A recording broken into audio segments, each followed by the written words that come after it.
अख्ख्या महाराष्ट्राला, गुजरात अर्धा आणि हैदराबाद आणि कर्नाटकातल्या असंख्य भागांना खवा पुरवठा करणारं एकमेव जिल्हा अर्थात तो म्हणजे धाराशिव जिल्हा आहे.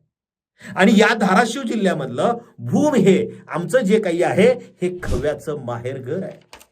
आज यामध्ये निश्चित पद्धतीनं दुग्ध प्रक्रिया उद्योग आणि दुग्धजन्य उद्योगांच्या बाबतीमध्ये आमच्या भूमकडे बघितलं जातं आणि या आमच्या भूमला खव्याच्या बाबतीमध्ये जीआय टॅग मिळालेला आहे.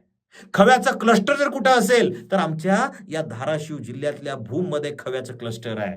आणि आम्ही महाराष्ट्र, आंध्रा, कर्नाटक आणि गुजरात या आणि सगळ्या प्रदेशांना खवा पुरविण्याचं काम करतो. आणि आमच्यासारखी क्वालिटी आणि आमच्यासारखं जे खवा आणि एवढ्या कमी रेटमध्ये महाराष्ट्रात कोणी देऊ शकत नाही तो जिल्हा अर्थात आमचा धाराशिव जिल्हा आहे.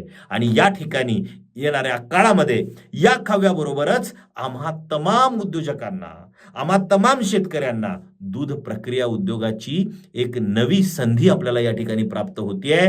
आपल्याकडे उत्पादित होणाऱ्या दुधावरती आपल्याला लस्सी तयार करून विक्री करायचं आहे. आपल्याकडे उत्पादित होणाऱ्या दुधावरती आपल्याला बासुंदी करून विक्री करायचं आहे. आपल्याकडे उत्पादित होणाऱ्या दुधावरती श्रीखंड करून विक्री करायचं आहे. आपल्याकडे निर्माण होणाऱ्या दुधावरती पनीर करून विक्री करायचं आहे.